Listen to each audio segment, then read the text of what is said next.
Poner a grabar, ¿sí? Vamos a compartir pantalla. Profe, ¿le puedo hacer una consulta? Las que quieras. Le quería preguntar si en el parcial presencial se puede llevar algún apunte o no. No, no, eso se llama copiarse. Ah, bueno, pues tenía esa duda, pues había comentado que por ahí si se podía o no y me quería sacar No, esa los duda. exámenes Bueno, presenciales son, está uno, la hoja y la lapicera. No hay nada más. Lo que pasa es que, claro, la pandemia, como hay muchas personas que no han cursado presencialmente y no han dado examen, desconocen cuáles son las reglas de un examen. Pero el examen presencial es un examen donde uno está solo consigo mismo, el lápiz y el papel. Lápiz, virome, lo que fuera. Bueno, ¿alguna pregunta kantiana?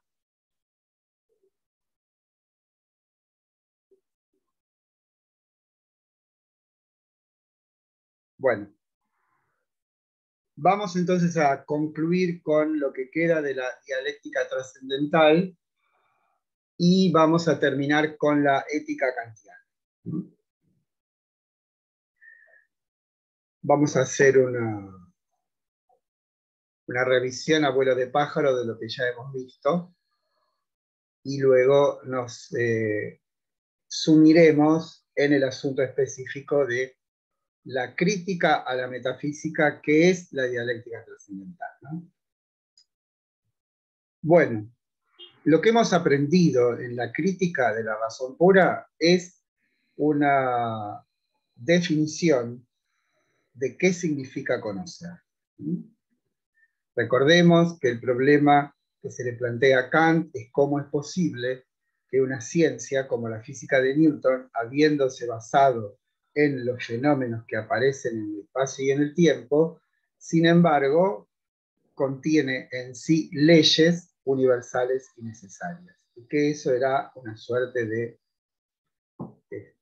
imposibilidad para el pensamiento de la época, porque suponía que las únicas ciencias que contenían leyes verdaderas eran las ciencias formales. La matemática en sus dos formas, la geometría y la aritmética, y la lógica, que si bien no es una ciencia, es la propedéutica, o sea, como la que permite el acceso a todas las ciencias. Ocurre entonces que aparece la física de Newton, que claramente se refiere a los hechos que acontecen en el espacio y en el tiempo, y nosotros sabemos desde Platón que todo lo que nosotros percibimos y que acontece en ese orden, lo espacio-temporal, se da de un modo fragmentario. Entonces la pregunta se puede, digamos, explicitar aún más diciendo cómo es posible que a partir de lo fragmentario pueda nuestro conocimiento establecer leyes universales y necesarias, o sea, conocimientos universales y necesarios.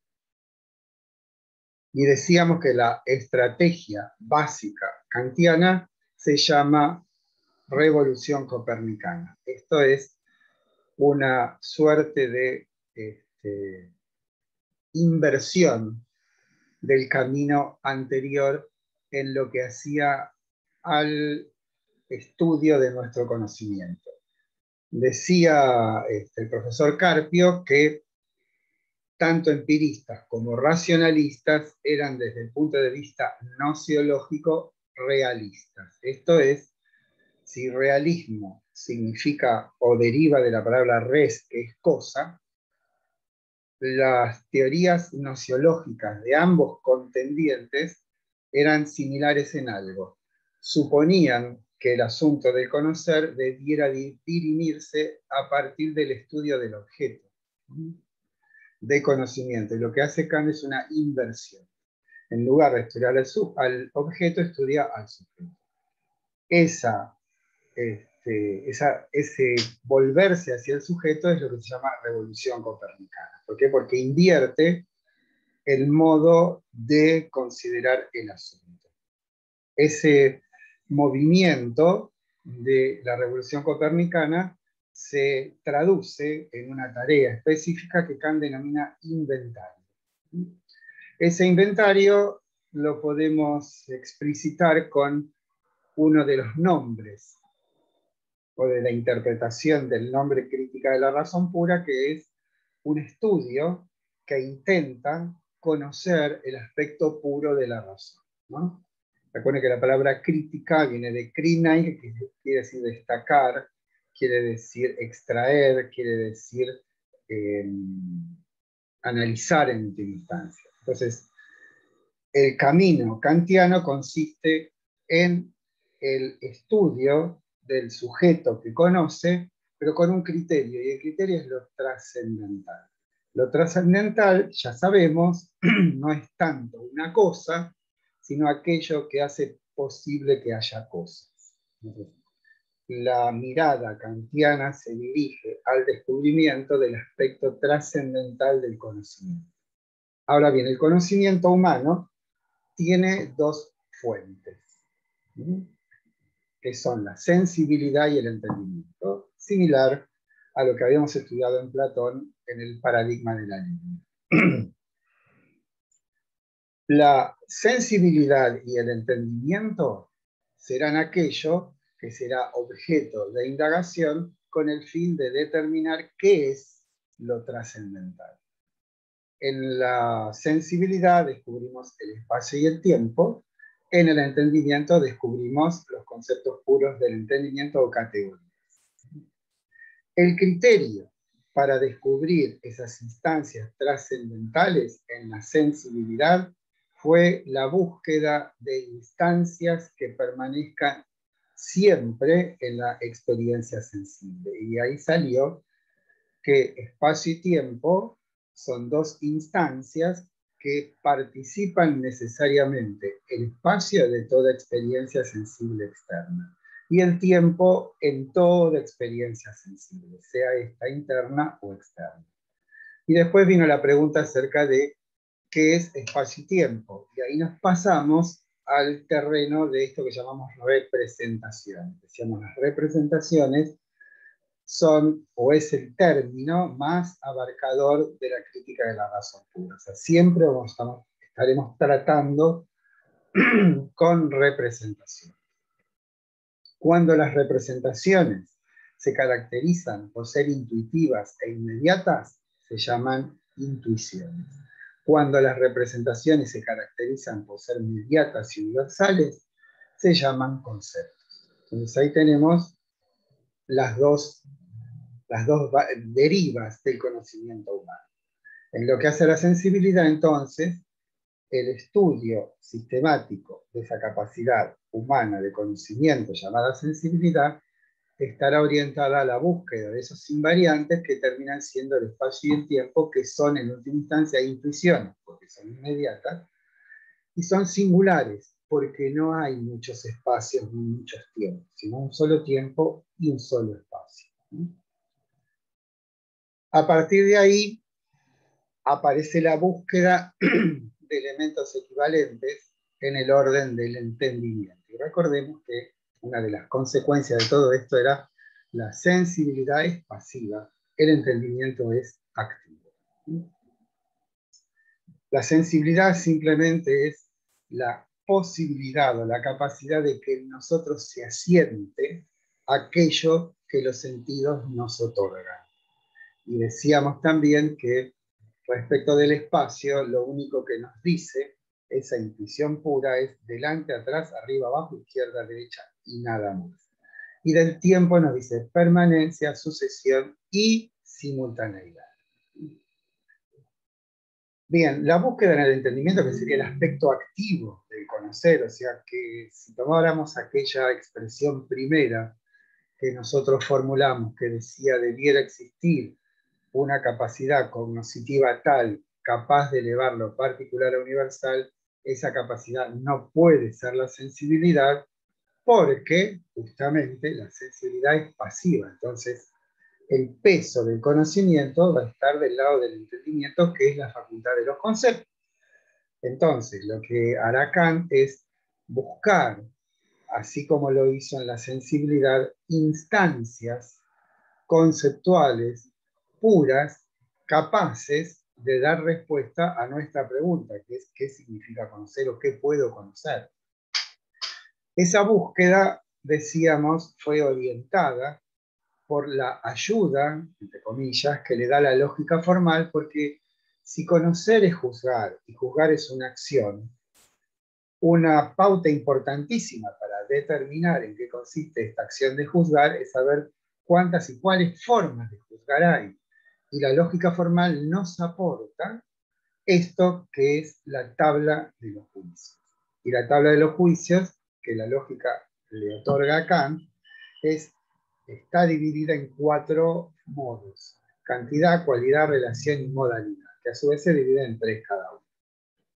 Una vez llegado a ese punto, entonces, este punto es el de la tabla de los juicios. Kant dirá, bueno, a la base de todas y cada una de las formas de juzgar, debiera existir entonces un concepto que oficiase como una instancia enlazante. ¿Enlazante de qué?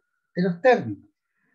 Y el ejemplo más, digamos, elemental que decíamos, el cielo es azul, la pared es blanca, lo que está haciendo nuestro entendimiento es enlazar en una unidad 2 representaciones. Una sensible, podemos decir, la pared tal como se nos da, y una conceptual, que es la que dice la pared en el sentido de cuáles son las determinaciones de una pared.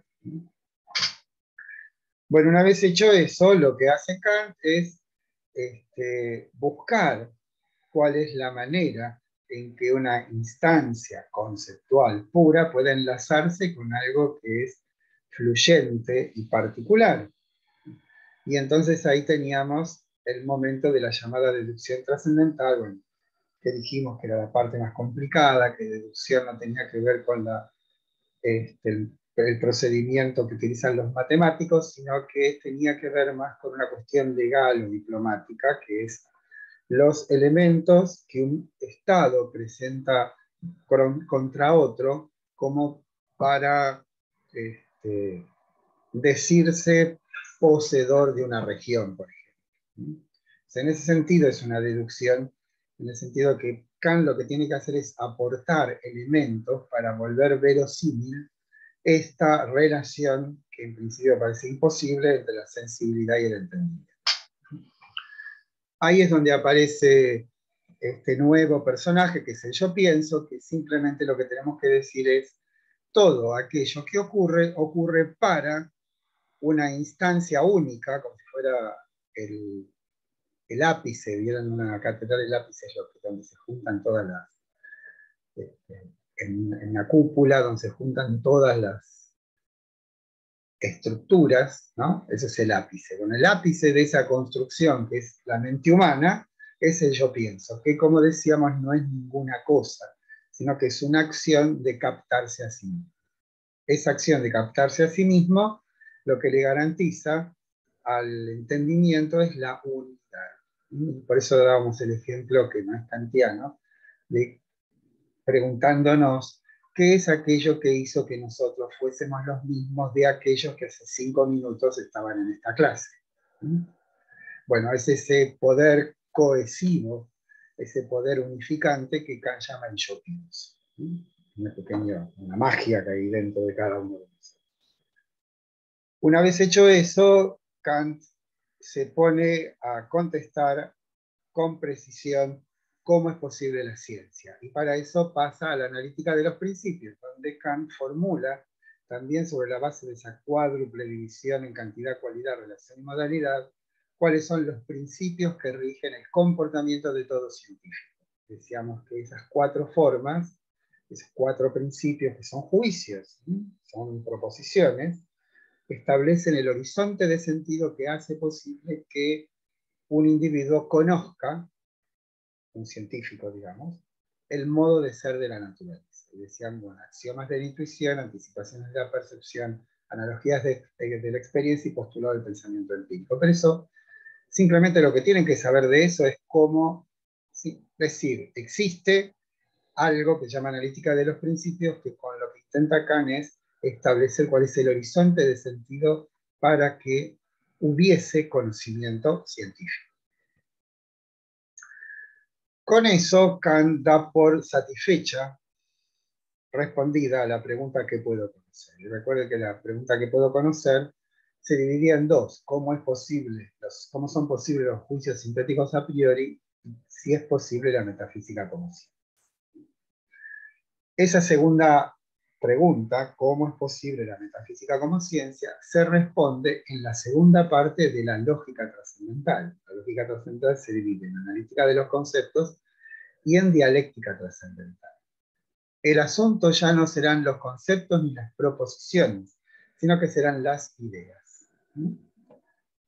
En la dialéctica trascendental, Kant va a mostrar por qué la metafísica no puede ser una ciencia, e intentará también mostrar por qué nosotros los humanos siempre aspiramos a algo absoluto.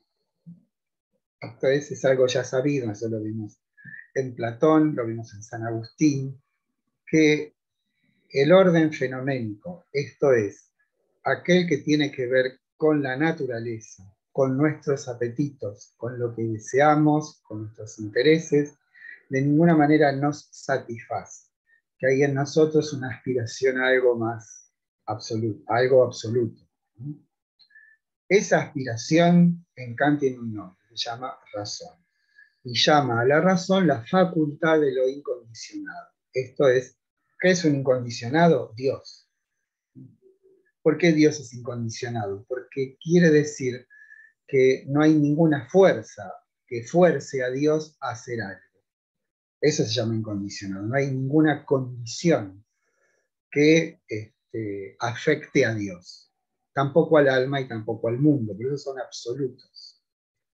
Lo que Kant hace en este caso no es utilizar ni términos ni proposiciones, sino ubicarse en los razonamientos. Si decíamos que esa aspiración a lo absoluto, que compete, que es inherente esencialmente a la razón humana, se plasma, se termina, se consuma en tres ideas, que son el alma, el mundo y Dios. Pero, y acá hacemos una diferencia con las ideas platónicas, recordemos que las ideas platónicas son principios constitutivos y principios regulativos.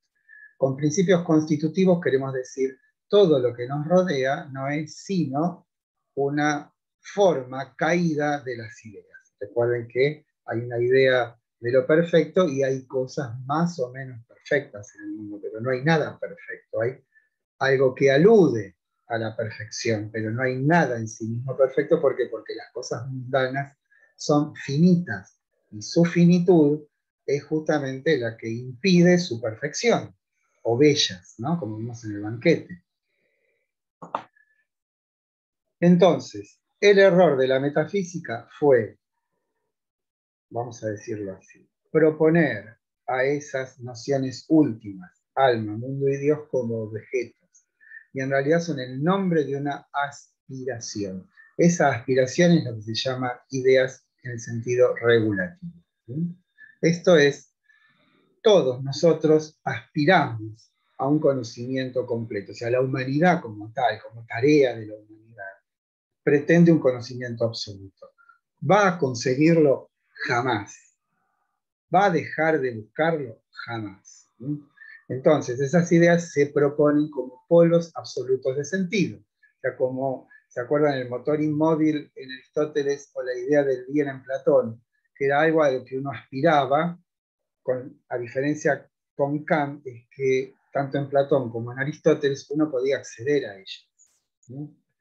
Pero en el caso de Kant simplemente aparecen como el nombre de una aspiración, como algo que uno pretende, pero que no alcanza jamás. Y decíamos que esa apetencia de absoluto la podríamos ilustrar con una expresión poética que dice: las ideas para Kant son como la estrella que guía al navegante, pero en la cual el navegante jamás desembarca.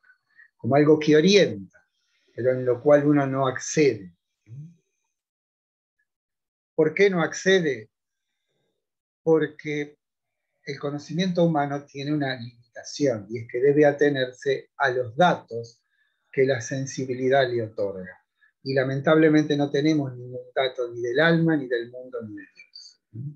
No tenemos ninguna corroboración sensible de esos entes bien llamados metafísicos, y por lo tanto no tenemos conocimiento de ello. Eso implica entonces que la metafísica como ciencia es imposible. ¿Por qué? Porque todo conocimiento comienza con la experiencia, aunque no todo conocimiento derive de la experiencia. Esto es, solamente podemos conocer aquello que la sensibilidad nos da. Cuando hay entes que escapan a esa posibilidad, no los podemos conocer. ¿Eso quiere decir que Dios no exista? No. Quiere decir, no puedo comprobar su existencia.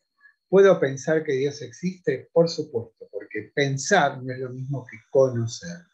La pensabilidad de algo tiene que ver con su coherencia. Esto ¿es coherente pensar que el universo ha sido creado por una inteligencia suprema? Por supuesto que sí. ¿Es entonces posible pensar que Dios existe? Por supuesto que sí. Pero también es posible pensar que Dios no existe y que no hay un supremo hacedor. ¿Por qué? Porque no lo podemos conocer, porque no podemos corroborar su existencia. Bueno, lo que hace Kant a continuación es mostrar cuáles son las insuficiencias de la metafísica cuando intenta conocer el alma, cuando intenta conocer el mundo y cuando intenta conocer a Dios. Cuando intenta conocer el alma, y creo que aquí es donde llegamos a la clase pasada, el alma cae en un error lógico que llaman paralogismos. Un paralogismo es un razonamiento inválido que implica o incorpora en un mismo término dos sentidos diferentes. El término con el cual entre comillas, se equivoca la metafísica es el término sujeto. ¿Por qué? Porque la metafísica, cuando intenta conocer la idea de alma, ¿sí?, intenta decir que el alma es una sustancia, que el alma es un sujeto, que el alma es inmortal, que el alma es una sustancia. ¿Sí? Todo eso ha sido rebatido por la teoría kantiana del yo pienso, que no es una sustancia. ¿Se dan cuenta? Ahí es donde Kant muestra esta agudeza proverbial, ¿no? Y respecto de la idea de Dios, Kant, entre otras, toma dos ejemplos de demostración de la existencia de Dios. Una es la llamada prueba ontológica y la otra es el paso de lo conocido a lo desconocido. La prueba ontológica dice que a un ser perfecto, en tanto es perfecto, no le puede faltar la existencia, porque la existencia es una perfección. Entonces Kant vuelve a hacer uso, como digo, de esta perspicacia y dice que la existencia no es un predicado. Esto se explica muy simplemente, diciendo, tomó la idea, por ejemplo, de escoba, el concepto de escoba. Si yo le quito la existencia al concepto de escoba, la escoba permanece idéntica, no cambia. Ahora, si le quito el palo, ya no es más una escoba, ¿no? Eso es porque la existencia no es un predicado. No se puede decir de algo que la existencia forma parte de sus pautas esenciales. Entonces, si yo le quito a Dios la existencia, la idea de Dios no cambia. Ahora, si yo le quito la omnipotencia, sí cambia la idea de Dios. ¿Por qué? Porque omnipotencia es un predicado y la existencia no. Y la otra prueba que vamos a considerar es el paso indebido de lo conocido a lo desconocido. Yo tengo aquí un señor carpintero que fabrica esta mesa. Puedo decir que el señor carpintero es la causa, por ejemplo, la causa eficiente de esta mesa. Eso ha ocurrido en el espacio y en el tiempo. Eso ha sido percibido por nosotros. Y podemos incluso decir que la causa de la mesa es el carpintero. Ahora, ¿puedo trasladar esto del reino de lo conocido al reino de lo desconocido? Porque claramente yo no conozco a Dios. Por analogía puedo presumir que Dios es creador, lo puedo presumir, pero no lo puedo probar. ¿Por qué? Porque paso indebidamente de lo conocido, un señor que produce una mesa, a lo desconocido, Dios que produce el mundo. O sea, si bien es pertinente pensar, como decíamos recién, que Dios ha creado al mundo, eso no quiere decir que sea comprobable. Entonces, Kant dice que en este tipo de pruebas, donde se dice que Dios es creador, se pasa indebidamente de lo conocido a lo desconocido. ¿Sí? Bueno, acá puse el ejemplo de un alfarero. ¿Sí? Acá está la distinción entre pensar y conocer. Pero vamos a lo que es, sí va a ser un asunto importante para nosotros, que es el tema de las antinomias. Aquí el asunto a tratar es la idea de mundo. Recuerden que la idea de mundo no es el mundo de las cosas que nos rodean, sino la idea de una totalidad que constituiría el conocimiento absoluto de todo lo que existe en el mundo, como si fueran las ideas platónicas, ¿no? Y dice Kant, ahí la metafísica no cae en errores lógicos, como sí pasó con Dios y pasó con el alma. Aquí caen antinomias. Las antinomias son proposiciones que han sido obtenidas a través de un procedimiento adecuado, pero que resultan contradictorias. Con lo cual lo que está diciendo es, ¿cómo puede ser? Yo traigo un físico chino, un argentino, un norteamericano y un canadiense y todos van a coincidir en sus ecuaciones. ¿Por qué a la metafísica no le pasa lo mismo? ¿Por qué este escándalo, podemos decir, que tratando un mismo asunto lleguen a conclusiones contradictorias? Esto tiene que ver con lo que hemos nosotros dicho el juicio o el tribunal de la razón, como si de un modo ficcional dijésemos, bueno, acá hay dos personas que están contendiendo, esos son los empiristas y los racionalistas. Y el juez de esta contienda es Kant. El veredicto de ese juicio se llama crítica de la razón pura, que le da la razón a ambos, pero no a ninguno en totalidad. Les va a decir, es cierto que el conocimiento necesariamente tiene que ver con la experiencia. Y también les va a decir, pero no todo conocimiento deriva de la experiencia. Hay ciertos conocimientos que ya tenemos. ¿Cuáles son? Las intuiciones puras, los conceptos puros, las ideas. Eso ya están. No es que provienen de la experiencia.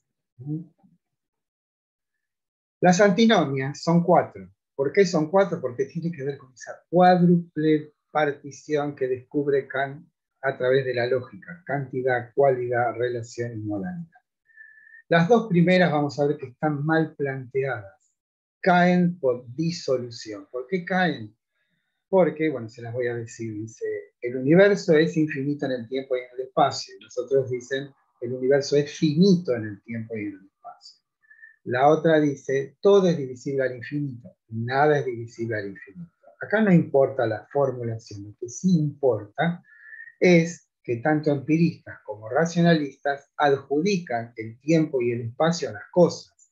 Y nosotros ya hemos aprendido en la estética trascendental que tiempo y espacio no pertenecen a las cosas, sino a nuestra manera de conocerlas. Y por lo tanto, son inválidas. ¿Por qué? Porque justamente estas dos antinomias suponen que tiempo y espacio es una propiedad de las cosas. Y en realidad son una propiedad de nuestro conocimiento. No ocurre lo mismo con la tercera y la cuarta. Vamos a tratar solamente la tercera nosotros. La tercera tiene una particularidad, es que es verdadera. Ambas son verdaderas, pero su veracidad depende del punto de vista en que nosotros nos pongamos. La antinomia referida al empirismo dice no existe causalidad por libertad. Y la otra dice existe causalidad por libertad. ¿No? La primera, la segunda, esto no importa demasiado. La tercera dice, la causalidad según leyes de la naturaleza no es la única de donde los fenómenos del mundo pueden ser derivados. Es necesario admitir además, para la explicación de los mismos, una causalidad por libertad. No se los voy a decir más sencillo. Una se llama una de las tesis dice no existe causalidad por libertad. Esto quiere decir que la única forma en que existen las cosas es la causalidad natural.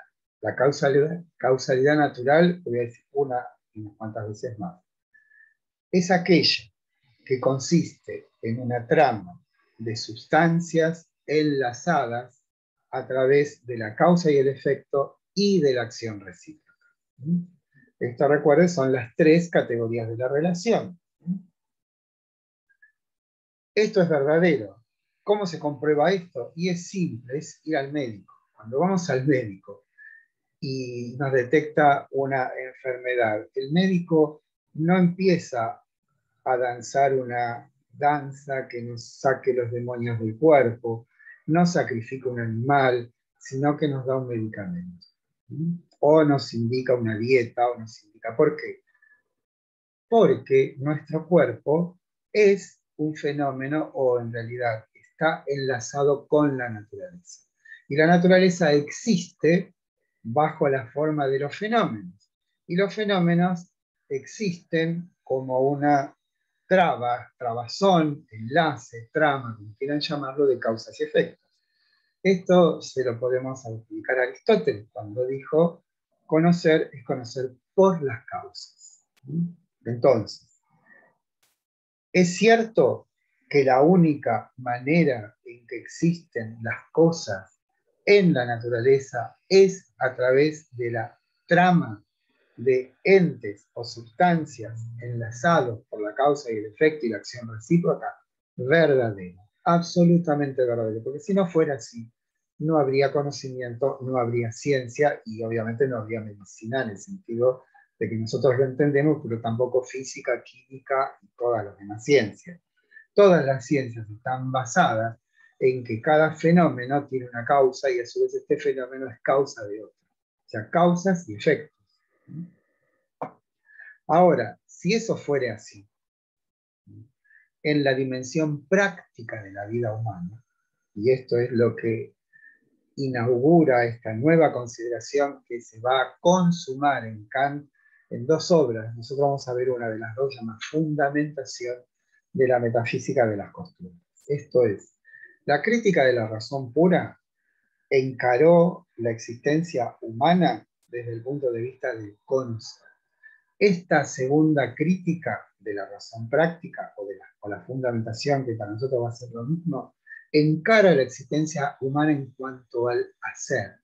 ¿Qué es lo que nosotros hacemos? Ustedes se acordarán, la primera clase que tuvimos refería a la ética.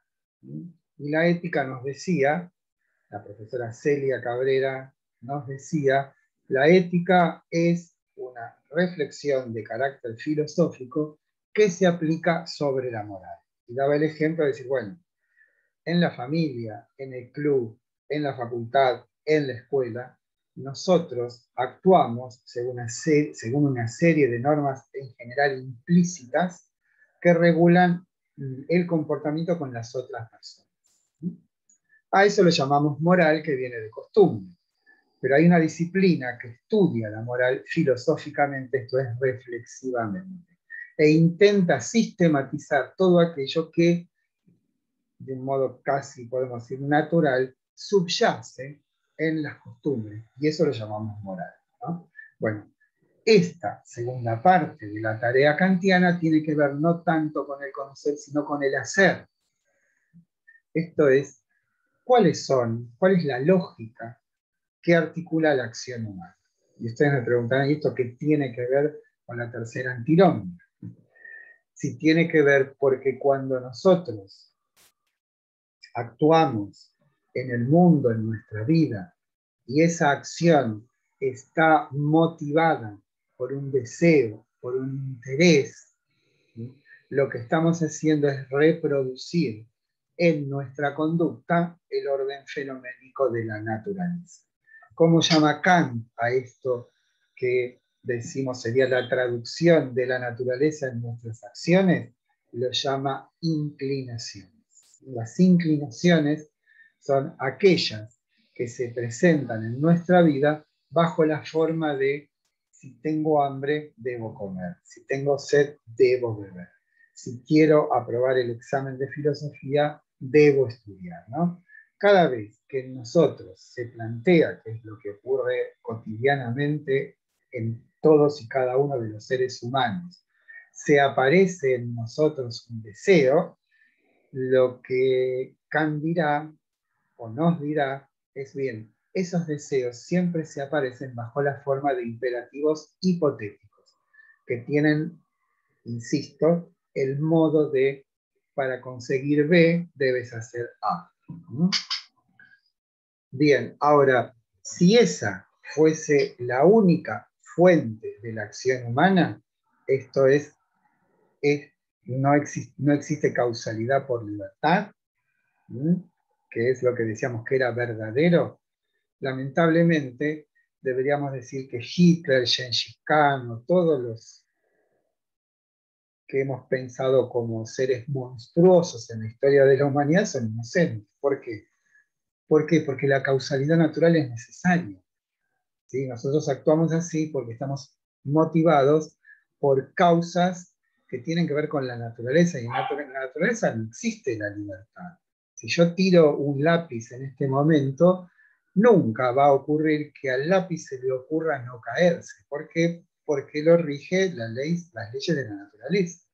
Ahora, las leyes de la naturaleza se imponen absolutamente en la conducta humana, o existe alguna posibilidad de una acción que no fuese inspirada o motivada por la inclinación, digamos, ¿no? Esto es, en otros términos, ¿es posible que haya acciones humanas libres? Sí, porque si no fuese así no habría moral. La moral o la ética tiene un supuesto fundamental, que podemos actuar de otra manera que aquella que nos indica la inclinación. A esas acciones inspiradas no por la inclinación, sino por lo que se debe hacer, Kant los llama imperativos categóricos. Ahora, para poder comprender la fuente de un imperativo categórico, debemos pensarnos nosotros mismos según una división que todavía no hemos mostrado, pero que lo voy a hacer a continuación, que es la separación entre cosa en sí y fenómeno. Kant nos dice que todo aquello que en el orden del conocer nos afecta sensiblemente tiene un origen que nunca podremos conocer. ¿Por qué? Porque la única manera que tenemos de conocer es apariciones sensibles. ¿Y qué hacemos con esas apariciones sensibles? Las articulamos según lo que dice la sensibilidad y el entendimiento, que nos pertenecen a nosotros, pero no a las cosas. Entonces, hay una suerte de límite absoluto, de un abismo, que es, nosotros no podemos conocer las cosas tal como son en sí mismas, sino que las conocemos tal como se nos aparecen. Y se nos aparecen y las articulamos como objetos según nuestras propias características. O sea que la cosa en sí no sabemos qué es. Esto lo tenemos que pensar como Aristóteles nos dijo una vez. Tengo un anillo de oro y una superficie de cera. Imprimo el anillo de oro en la cera. Queda sin duda la marca del anillo de oro en la superficie de cera, pero no queda el oro. Eso sería pertinente para poder entender cuál es la relación que existe entre algo que se nos aparece y cómo es eso que se aparece en sí mismo. Hasta tal punto que Kant dirá, la cosa en sí es el origen desconocido de nuestras representaciones. Bien. La pregunta sería si en nosotros también existe esa doble dimensión, o sea, hay por un lado algo que es incontrastable, que es somos seres fenoménicos, seres que pertenecemos a la naturaleza. Ahora, ¿es posible que exista también, como existen las cosas, una dimensión que es para nosotros desconocida y que correspondería a la cosa en sí? Kant dirá, sí, existe esto que llamamos el noume, ¿no? O el equivalente de la cosa en sí en nosotros. Entonces, ¿qué va a decir Kant? Que la única posibilidad que existe para poder pensarnos como posibles seres libres, esto es, capaces de acciones morales virtuosas, es que exista en nosotros una dimensión no fenoménica. Y eso es lo que va a explicar a través de este imperativo categórico. Ustedes tienen en el texto que está en el módulo 2 el ejemplo del colectivo, que traté yo de darle un carácter suburbano bonaerense a la ética kantiana, pero habrán visto que en el momento en que sube la viejecita al colectivo, hay en nosotros, en nuestra mente, una suerte de, podemos decir, de compulsa, choque de deseos, o sea, me quedo sentado, me hago el dormido, o me levanto y le doy el asiento, ¿no?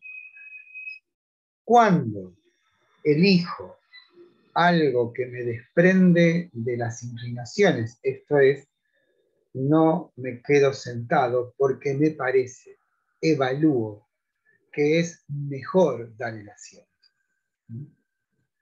Si esa acción es llevada a cabo sin otra intención que el bienestar de esa persona, cuya integridad física está en peligro por viajar en el colectivo de un modo precario, esto es parado, esa acción será una acción moral, dice Kant. ¿Por qué? Porque obedece a esto que llamamos el deber.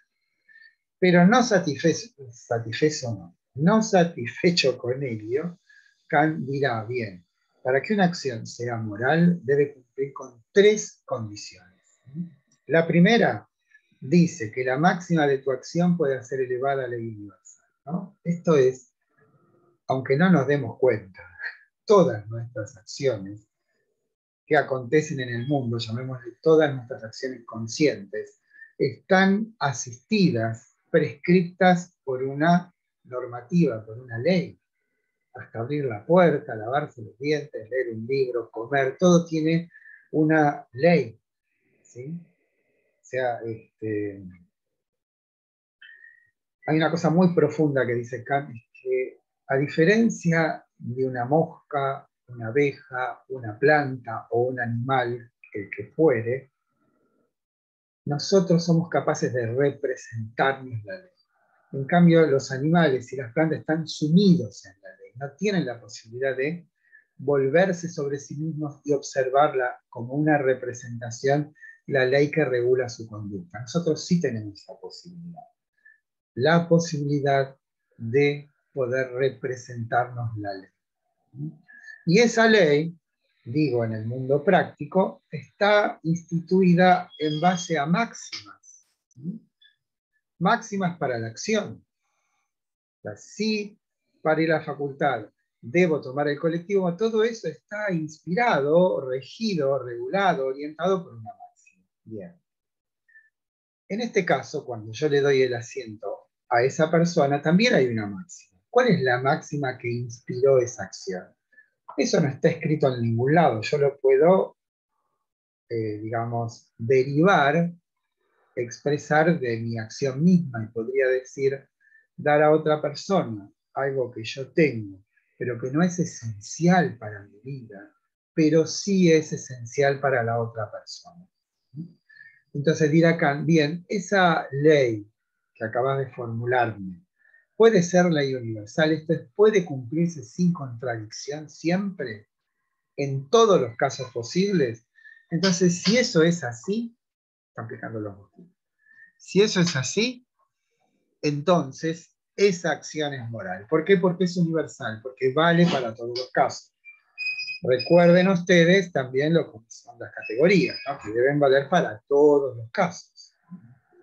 Bueno, y la segunda condición, y esta es la más intuitiva y captable, es nunca consideres a otro ser humano como un medio, sino como un fin en sí mismo.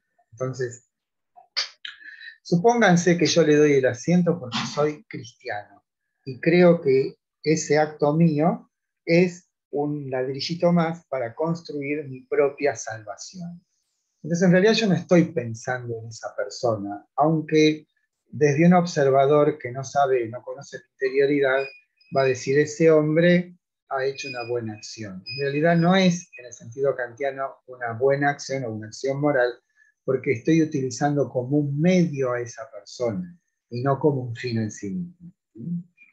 Entonces, la segunda formulación del imperativo categórico, que es la más intuitiva, la más captable, dice, nunca consideres a otro ser humano como un medio, sino como un fin. Entonces, cuando yo le doy el asiento, quien inspira esa acción es la buena voluntad, que la buena voluntad no es más que la humanidad en mí. ¿Qué es lo que yo percibo en el momento en que veo ascender a esta persona al colectivo? Que su humanidad está de algún modo vulnerada. ¿Vulnerada por qué? Por el tiempo, por las circunstancias. Entonces, ¿en qué consistirá mi acción? En tratar de,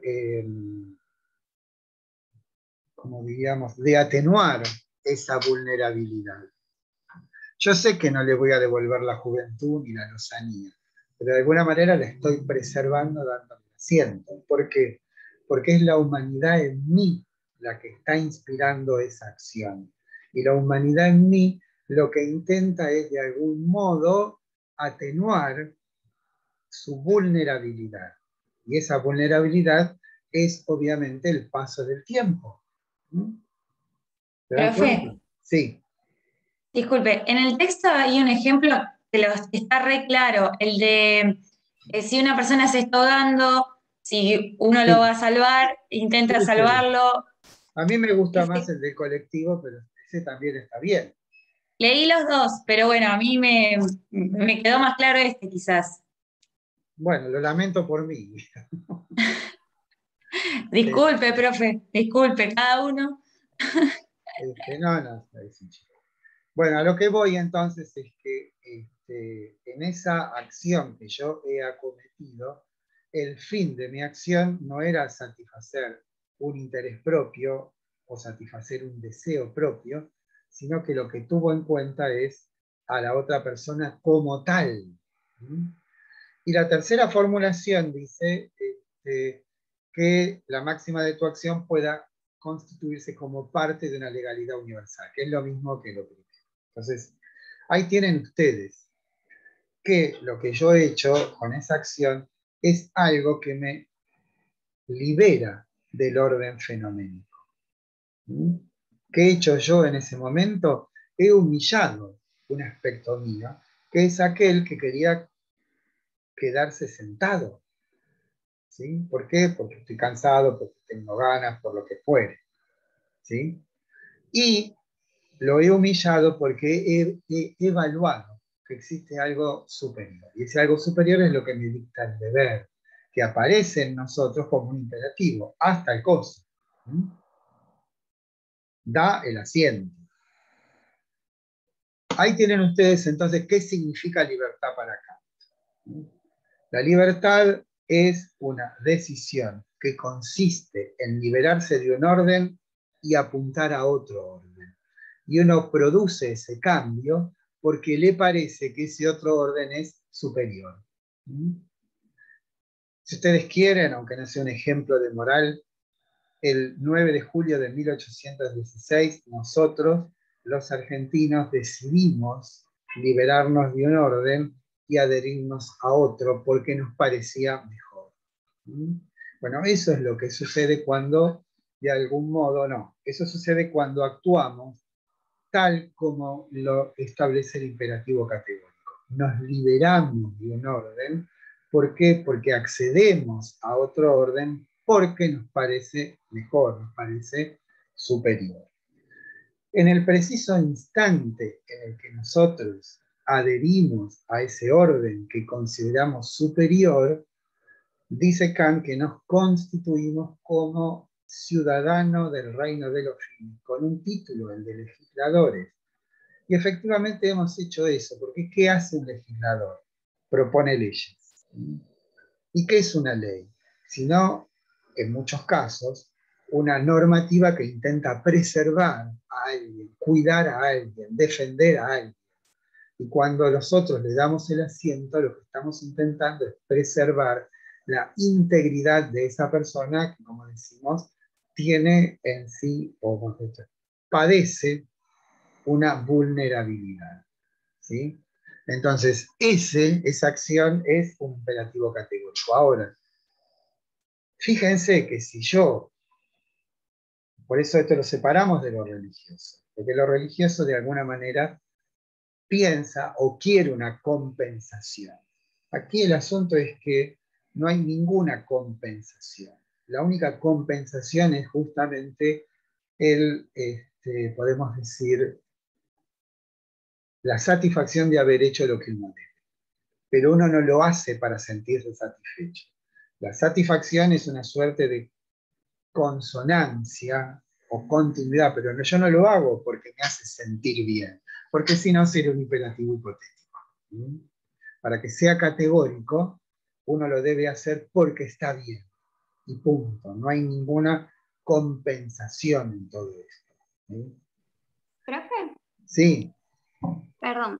Esto puede ser que se relaciona también a como pensaba Aristóteles, creo que era Aristóteles, que veía las acciones buenas para hacer el bien. O sea, Bueno, tienen ese en el caso de Aristóteles no hay una idea del bien.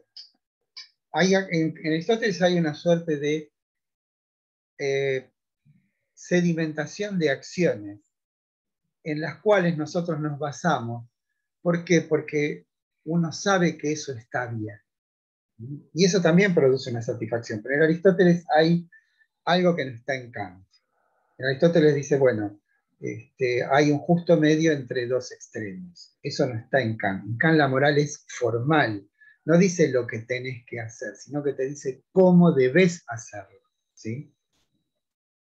está bien, gracias, profesor. En Aristóteles hay una ética material en última instancia porque te está diciendo, bueno, si vos querés ser virtuoso, tenés que ser valiente, tenés que ser templado, tenés que ser magnánimo, y todo eso tiene que ver con una persona templada, es aquella que es capaz de poder neutralizar su deseo, ¿no? Tanto el Perdón, deseo... profesor, sí. Perdón, Sí. profesor, sería a la buena voluntad de la persona, la libertad de tener la voluntad de ayudar a la anciana que subió al colectivo, al cederle el asiento. Claro, eso es un acto, pues justamente eso es la voluntad. Una cosa es lo que yo siento y otra cosa es lo que yo hago. Claro. O sea, bien. yo cuando actúo moralmente bien, no lo hago para que me dé una satisfacción de ningún tipo, porque si lo hago calculando una satisfacción futura, que es como nosotros actuamos, o sea, si tengo sed tomo agua, ¿qué estoy calculando? Una Un satisfacción fin. Futura. Claro, Hay claro. un medio y hay un fin. Eso es un imperativo hipotético. En cambio, un imperativo categórico no tiene una compensación. Si busco yo una compensación por una acción, ya no estoy más dentro del orden de lo categórico, sino de lo hipotético. Exacto. Gracias, profesor. Ahora, Kant lo que va a decir es que existen tres posibilidades. O una persona actúa siempre según un imperativo hipotético. Esto puede darse. Uno conoce gente que jamás actúa moralmente, ¿no? O nosotros, supongamos que en algunos momentos, en determinadas situaciones, actuamos moralmente. O el santo. El santo no tiene que ver con la religión. El santo sería aquel que actúa espontáneamente por deber. O dicho en términos kantianos, actúa, o sea, para el santo la inclinación es el deber. Pero son tipos ideales, salvo el del medio, que somos nosotros, que eventualmente actuamos moralmente. Pero supongamos a alguien que actúa siempre moralmente, bueno, ese es el nombre de la santidad. Pero no es, recuerden que Kant es protestante, no es católico, y los protestantes no admiten a los santos, no hay santidad. Vieron que no hay en los templos protestantes, no hay estatuas, no están los santos, no está la Virgen, ni nada por el estilo. Bueno, dicho todo esto, ¿qué más me queda? Bueno, está la cuestión del respeto.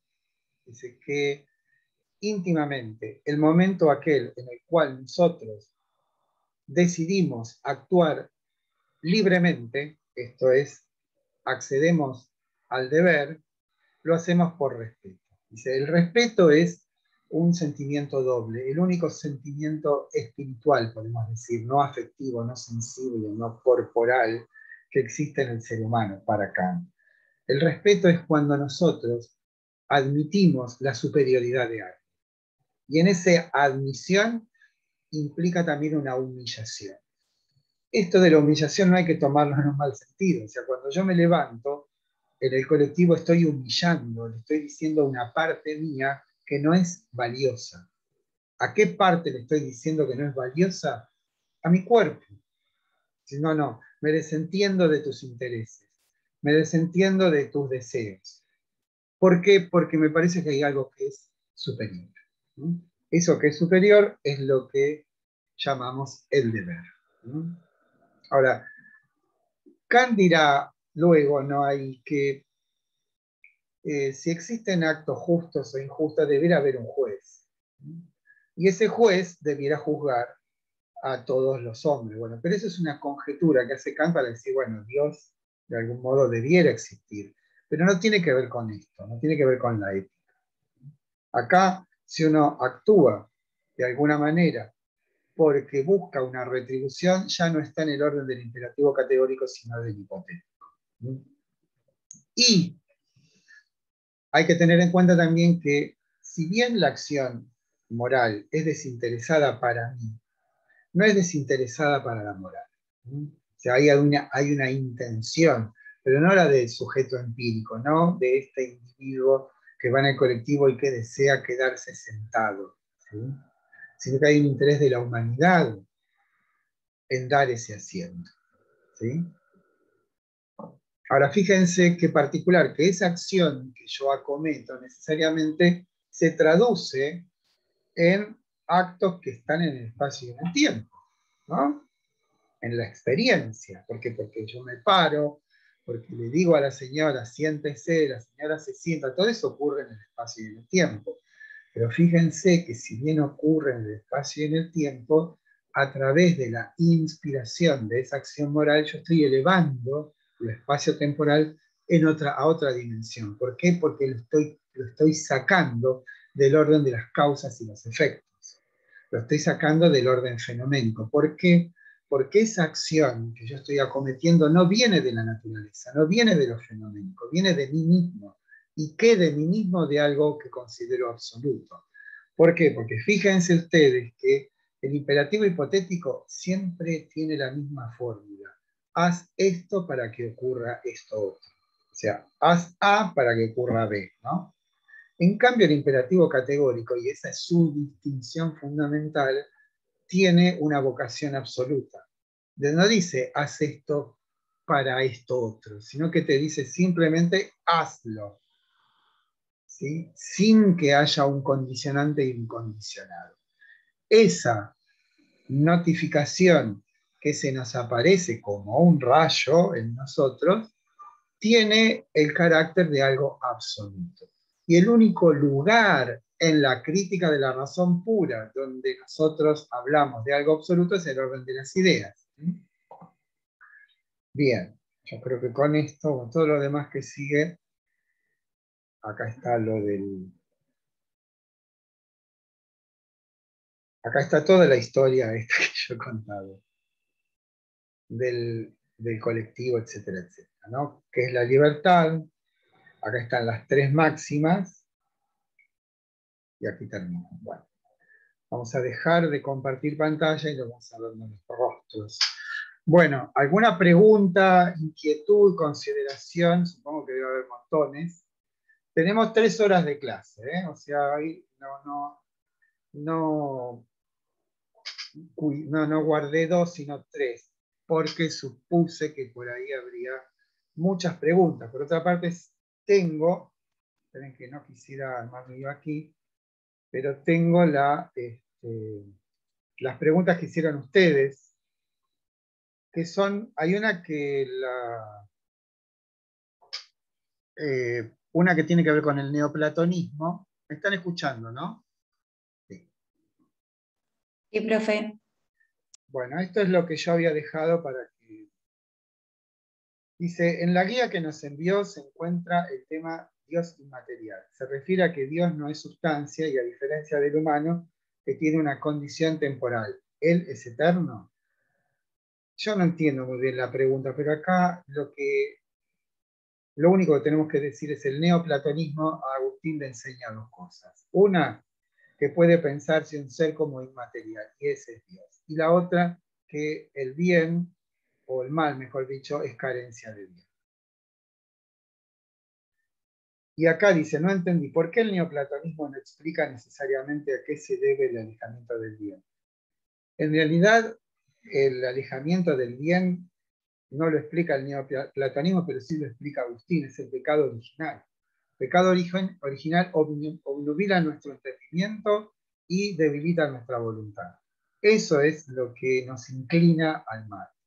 Es una cuestión, hay una acción, más allá de lo que dice el neoplatonismo de que no existe el mal en sí mismo, hay algo, un ingrediente, podemos decir, entre lo natural y lo sobrenatural y lo humano, que es el pecado original, una transgresión ocurrida en el principio de los tiempos que tiñe unánimemente toda acción humana, o toda vida humana. Y por eso tiene una acción corrosiva el pecado original. ¿Por qué? Porque primero no nos deja entender bien las cosas.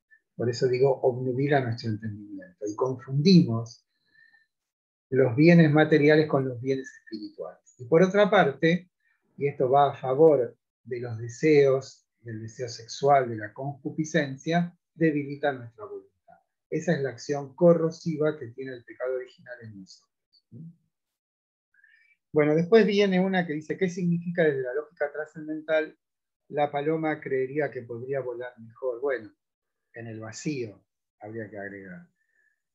No es de la lógica trascendental, es desde el punto de vista del esquema de la crítica de la razón pura, que en tanto es una crítica a una filosofía en particular, que es la metafísica, y la metafísica ve a la experiencia como un obstáculo, cuando en realidad es la condición de posibilidad de todo conocimiento. Entonces, la paloma, si la ponemos en el vacío, se cae. ¿Por qué? Porque lo que la hace volar es la resistencia del aire.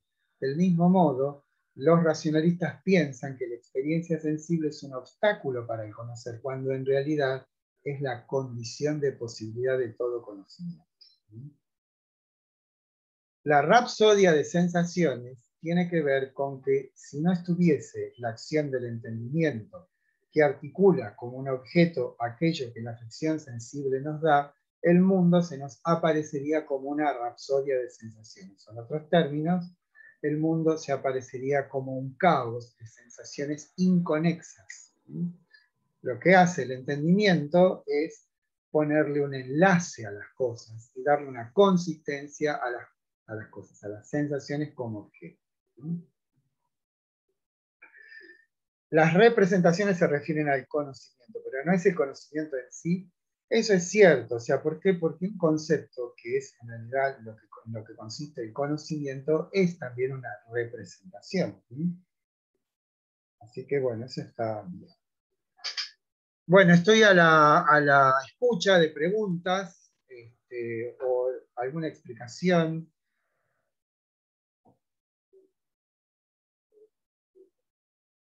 O algún asunto que quiere ustedes ver en particular.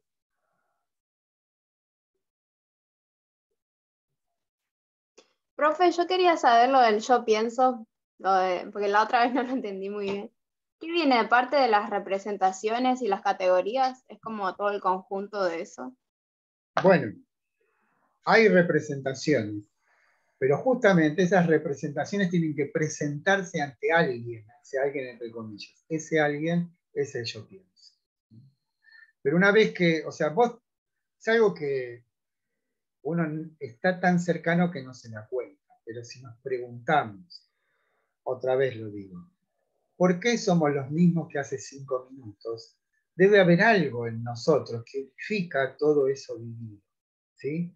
Ahora, todo eso vivido lo unifica ese yo pienso, que hace que nosotros sigamos siendo más o menos los mismos, que somos los mismos, ¿no?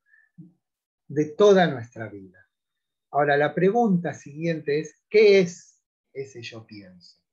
Entonces, la primera respuesta más inmediata, bueno, es una cosa que piensa. Ahora, si fuese una cosa, sería una sustancia. Si fuese una sustancia, como toda sustancia, tendría la capacidad de hacérsenos presente, o sea, de aparecer.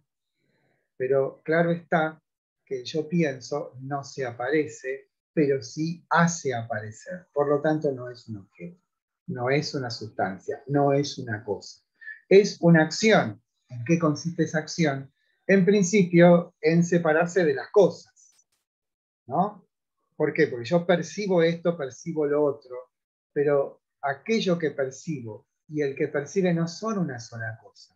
Yo me distingo de este objeto que tengo aquí delante, de esta estatuita de Aristóteles, de la lechucita que tengo acá. Yo no soy lo mismo.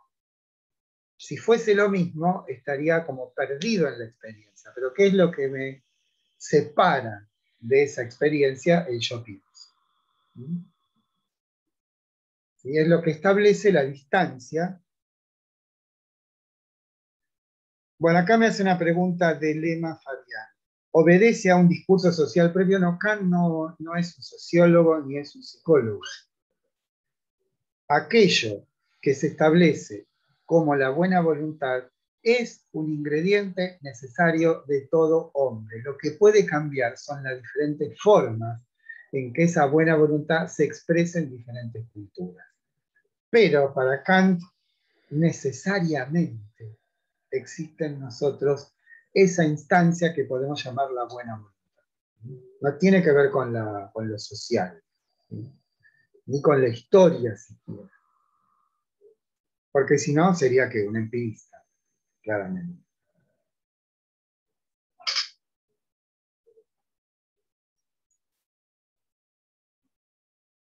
Melanie, ¿no hay nada para preguntar? Por el momento no, estuve releyendo un montón y con toda la explicación que dio hoy al principio de la clase creo que se unificó bastante todo. Bueno, perdón, ahí me dicen las 3 máximas para la moral, no las entendí. No son las 3 máximas. Ustedes, como yo, como todos los seres humanos, actúan. A eso se refiere la crítica de la razón práctica, esto es, la razón puesta en acción. Esas acciones tienen 2 formulaciones posibles, o son imperativos hipotéticos o imperativos categóricos. Los imperativos hipotéticos son aquellos que obedecen al asunto que Kant llama inclinación. Y la inclinación sería la traducción en nosotros de la naturaleza. Tenemos que levantarnos, tenemos que lavarnos los dientes, tenemos que ir al baño, tenemos que comer, tenemos que... Todo eso, en tanto seres humanos, acontece bajo una forma que se llama imperativo hipotético. Estamos rodeados, estamos inmersos en los imperativos hipotéticos. Ahora, hay otro tipo de imperativos, que Kant llama categóricos, que a diferencia de los hipotéticos mandan absolutamente. No dicen, si tengo hambre me como la milanesa. No dice eso. Dice, haz tal cosa, como levántate. No, levántate porque así te vas a ir al cielo. Levántate en el colectivo, ¿no? Para demostrar que todos los demás son unos gusanos que se arrastran la vida, ¿no? No, lo hago porque lo debo hacer. Bueno, ese imperativo categórico tiene algo así como una fórmula de comprobación, que es lo que la compañera me pregunta que no entiende. La fórmula de comprobación del imperativo categórico es, o mejor dicho, se expresa en 3 formulaciones. La primera dice, actúa de tal manera que la máxima de tu acción pueda ser convertida en ley universal. Esto es, cuando yo me levanté y le di el asiento a la viejita, ¿eso está amparado por una norma? ¿Tiene una máxima esa acción? Por supuesto, porque cada acción que nosotros acometemos tiene una máxima. La máxima es la articulación de los momentos que conducen a llevar a cabo mi intención. Esto es, me voy a lavar los dientes. ¿Hay un procedimiento para eso? Bueno, cada uno tiene una máxima para eso. Toma el cepillo, lo moja, le pone un poquito y se cepilla. Bueno, todo eso es una máxima, ¿sí?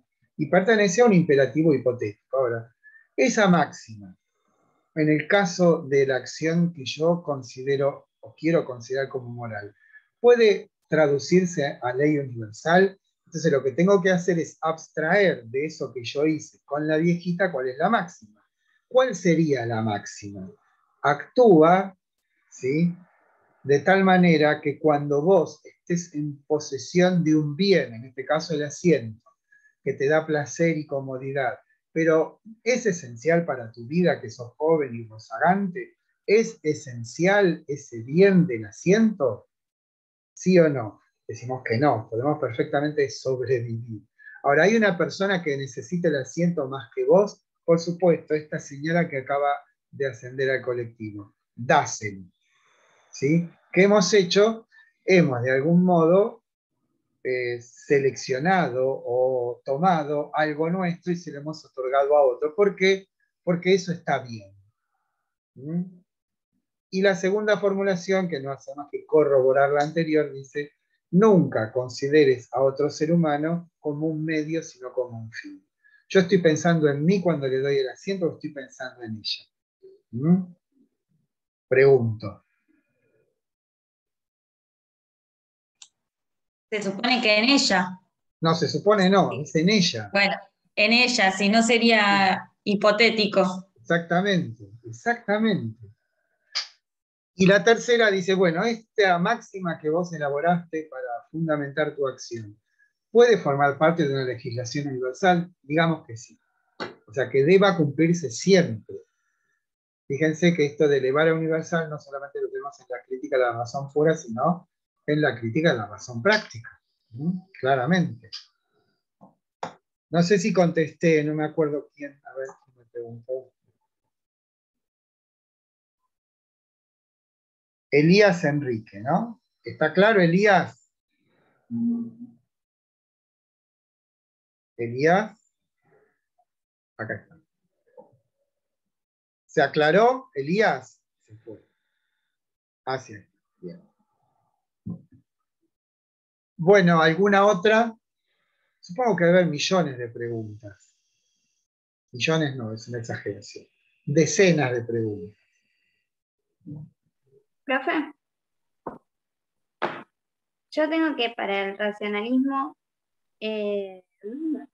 copiar las cosas en sí misma y para el empirismo ¿Quién me mostrarlas está hablando? a Espera que no te veo. A Jessica, sí, perdón. acá. Sí.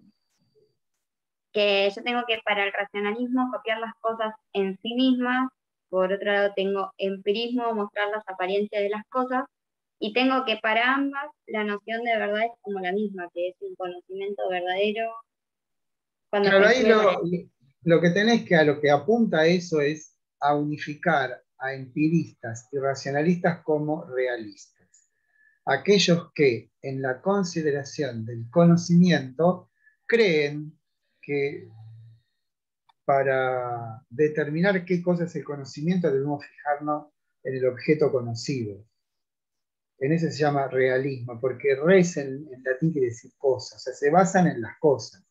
Y Kant dice, bueno, ¿qué les parece si en lugar de pensar el conocimiento basándose en las cosas, no nos basamos, o mejor yo, no buscamos el fundamento del conocimiento no en las cosas, sino en el sujeto que conoce? Y eso es la revolución copernicana.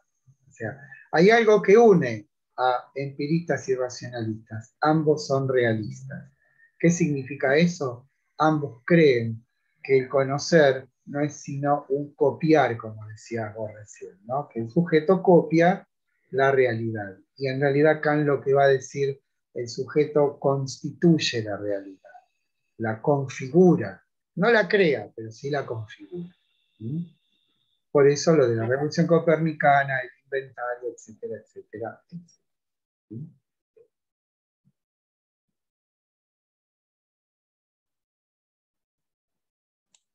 Profe, te consulto. Lo dijo hoy, pero bueno, no sé No si me me quedó del interesa, todo claro. aunque lo haya dicho 55 veces, me quedé 56. No hay problema en eso. La pregunta dice, ¿qué otro orden destaca Kant que existe además del fenoménico? Es el nuoménico, que es noúmico. Me ponen neuménico, cualquier cosa. Tengo un miedo, profe, le digo la verdad, de escribirle cualquier cosa, porque uno lo sabe, pero como el otro es fenoménico y esto es neúmeno, No, dice neúmeno no, noúmeno.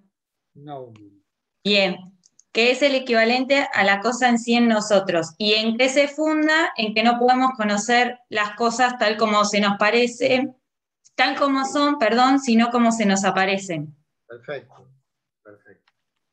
Noumeno. O sea, sí, cuando estamos en la crítica de la razón pura, decimos que aquello que conocemos es lo que se nos aparece, y en la medida que eso se nos aparece es comprometido por la acción del entendimiento, nunca podemos saber cómo son las cosas en sí mismas. ¿Por qué? Porque ya las hemos cambiado.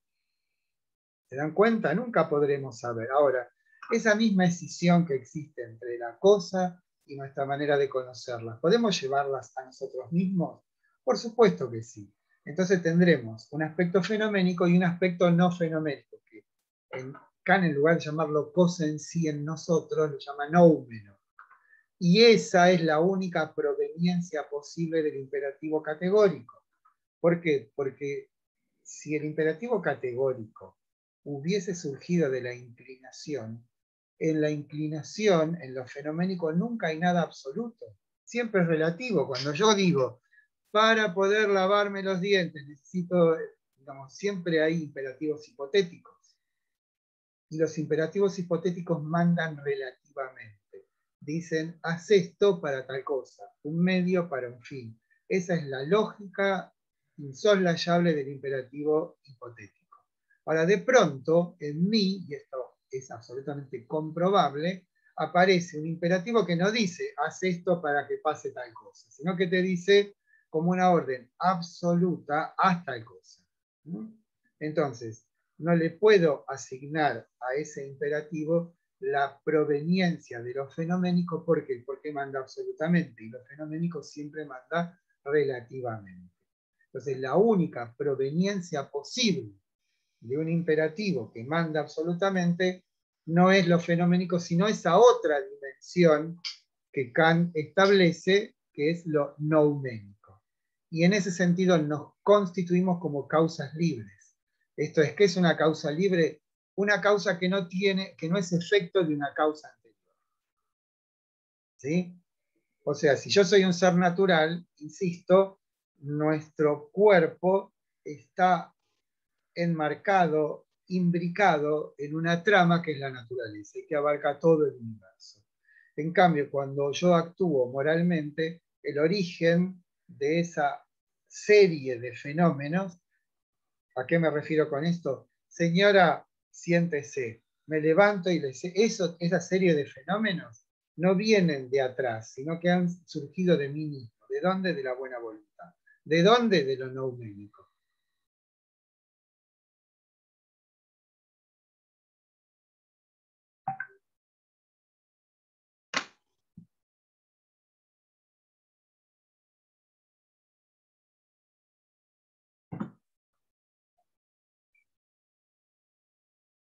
Una cosa, todavía no voy a pedir el aula, seguramente yo voy a pedir una de las aulas grandes, el aula A, si me la dan, no sé si la conocen, a las 14 horas para el examen del martes que viene.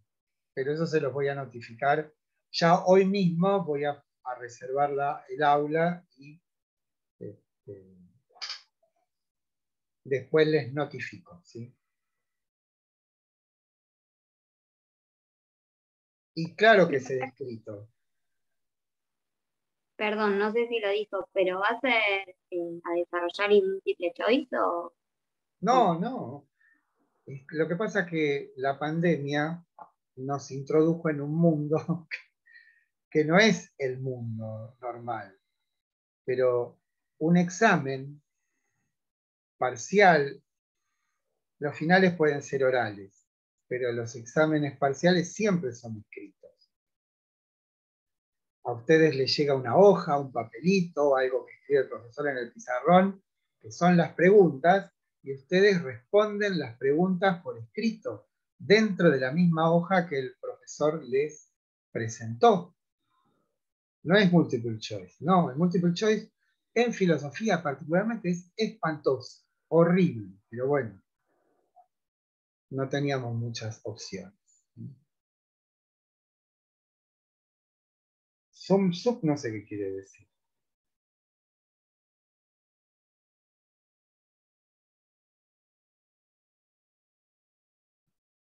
Y 2 horas está bien.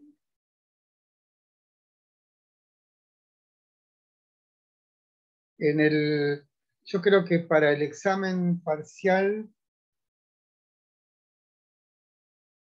no sé qué es sé que es una expresión de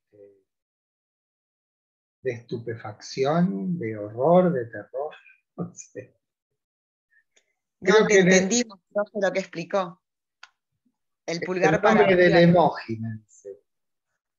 Pero el emoji, claro, no aparece aquí. Eso es lo que pasa. Ah, no, porque aparecieron recién 2 deditos para arriba, que entendimos lo que estuvo explicando, lo que preguntó la compañera. Bueno, a mí me aparece una Sí, palabra. profe, porque como estaba diciendo usted, con todo esto de la virtualidad es como que se generan dudas con el tema del parcial, pero ya está Claro, bueno, bastante. es como que hemos vivido una galaxia diferente. O sea, lo normal es que las clases sean con los alumnos delante, que el profesor de la clase, que los alumnos levanten la mano y digan esto no lo entendí, y no esta cosa horrible, que no nos conocemos, no nos vemos, etcétera, etcétera. Pero que bueno, de algún modo fue un sucedáneo más o menos decoroso de lo que sería una clase normal, ¿no? Ahora, un examen es esto, es el famoso viejo que ustedes sí conocen, saquen una hoja. La diferencia es que saben que tienen que sacar una hoja, ¿sí? En nuestro caso. Como ya les dije, es posible, sí, en realidad sí, hoja y lapicera, puede ser virome también. Si todo sale bien, yo les voy a dar una hoja donde tendrán sus preguntas. Va a ser un examen personalizado. Personalizado no quiere decir que yo haya hecho un examen para alguien en particular, sino que la lógica con que se aparecen las preguntas es una lógica particular, pero que no es personal, ¿no? O sea, en realidad el examen se compone, no el que van a recibir ustedes, de 27 preguntas. De esas 27 preguntas a ustedes les van a tocar 3 a cada uno. Esa es la manera. Pero esas preguntas surgirán de la guía que les mandé la semana pasada, ¿sí? Que supongo que habrán estado estudiando intensamente.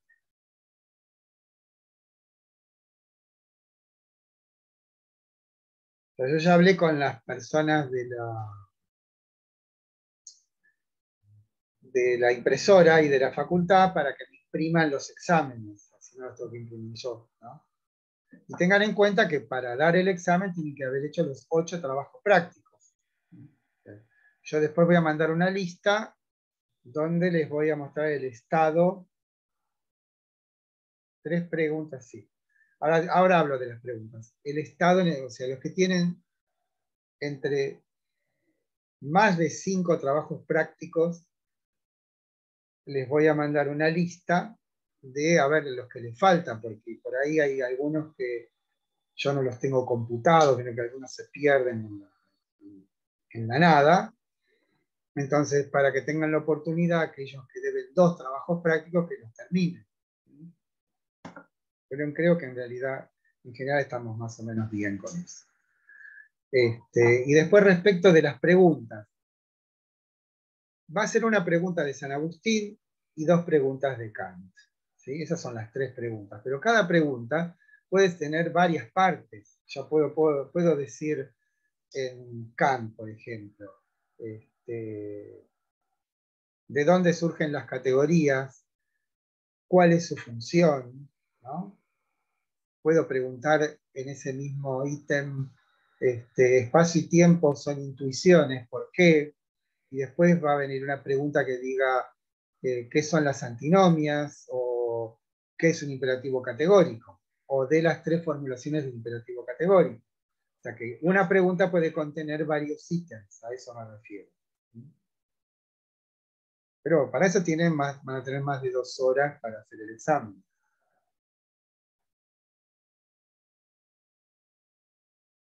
Esto es, tengan en cuenta que en el futuro la carrera va a consistir en materias en las cuales los exámenes van a ser cara a cara, ¿no? O sea, sobre todo en las últimas materias, los exámenes no van a ser escritos, sino orales.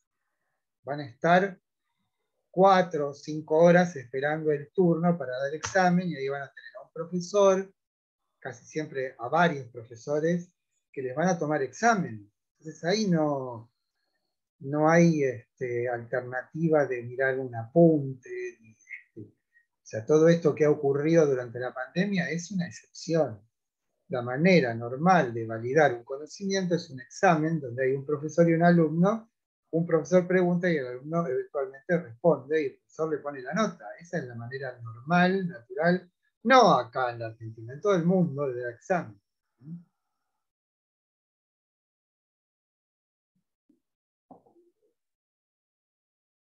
Profe, los corrige en el... No, ¿y cómo voy a corregir 50 exámenes en el momento? No, los voy a ir corrigiendo y a medida que voy corrigiendo les voy mandando el comprobante. El comprobante ya lo han visto ustedes. Lo que sí tiene el examen de cada uno es la nota del primer parcial y las calificaciones de los trabajos prácticos. Cada examen es como tiene datos, ¿sí?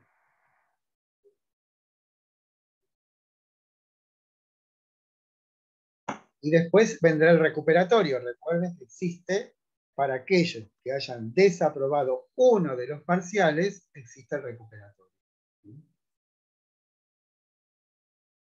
El recuperatorio, tengan en cuenta que no se puede promover con el recuperatorio. No, los TPs, ya les dije que no, la nota del TP no es importante. Lo importante es haberlo hecho, el trabajo práctico. No hay aprobados y desaprobados. Hay calificaciones que me dicen a mí, bueno, para que ustedes sepan, me está yendo bien, me está yendo más o menos, me está yendo mal. Pero en el momento de la corrección del examen, el trabajo práctico no tiene incidencia. No, a mí no me importa. El trabajo práctico tiene como única función que ustedes, doy siempre el ejemplo deportivo. Si yo me voy a una cancha de 11 a jugar un partido de fútbol mañana, seguramente moriré en el intento. ¿Por qué? Porque no estoy entrenado. ¿Sí?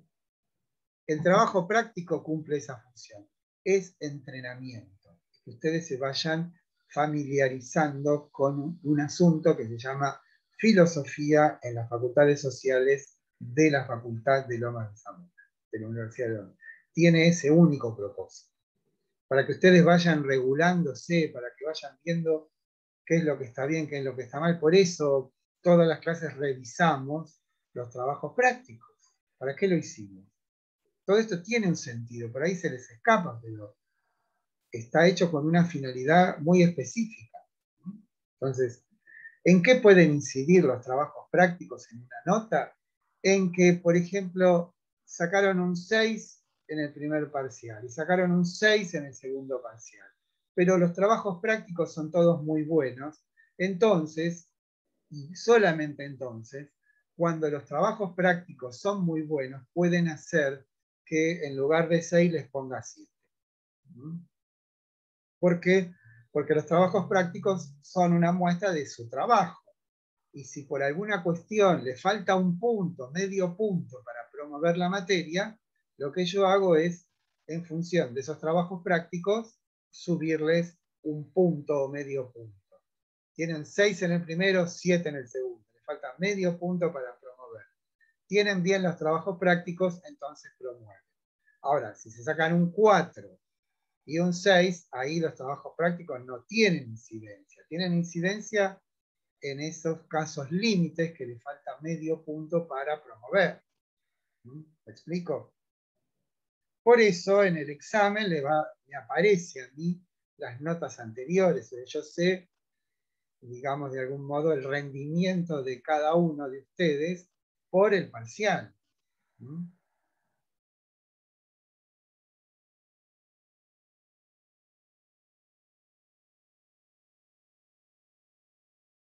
No more questions.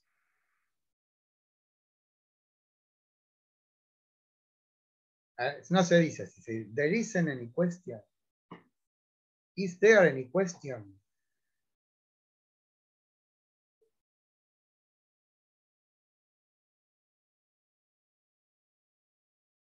Bueno, me voy. Nos vemos el martes que viene. Por fin nos vamos a ver las caras, así. Si no se promueve, ¿hay que recursar o si no llegar a alcanzar la nota de promoción? No, yo no sé, ¿ustedes no hicieron el curso de ingreso? Donde se explicó hasta el hartazgo todo esto. Existen 3 posibilidades.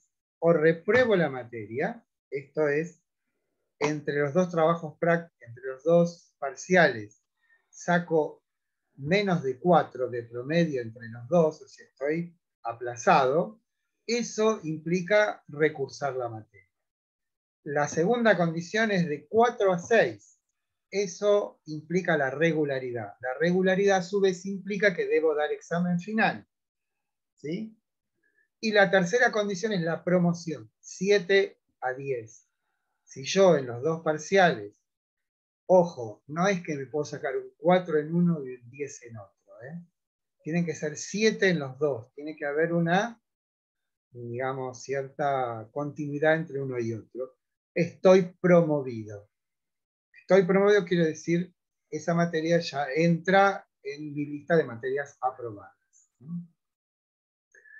Hay una tercera condición, o cuarta, mejor dicho, que es la de, hay algunos casos en que, por ejemplo, se sacaron un 5 en el primer parcial, se sacaron un 7 en el segundo, tienen buenas notas en los trabajos prácticos, entonces hay lo que yo llamo un examen complementario. Esto es un examen con 3 preguntas que se responden así rápidamente y que permiten la promoción. Esa es una especie, eso es un extra, no es institucional, es algo que yo hago porque a veces, por determinada X circunstancia, supongamos, en la primera parte del cuatrimestre no entendían, y de pronto en el segundo cuatrimestre se dieron cuenta, sacan una muy buena nota, pero tienen el peso del primer parcial. Entonces lo que hago es hacerles un examen sobre el primer parcial o sobre el segundo parcial. ¿Para qué? Para permitir que promuevan, pero hay como un examen complementario. Hay un tercer examen,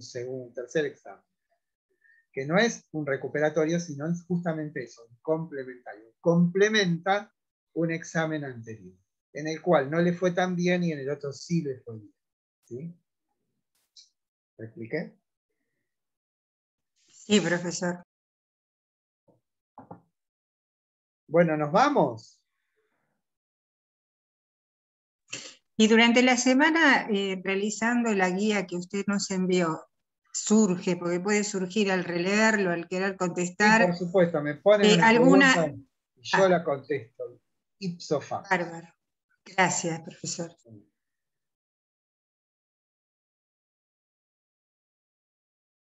Bueno, yo había calculado 3 horas de clase, pero veo que no. Bueno, ¿dejamos? ¿Nos vamos?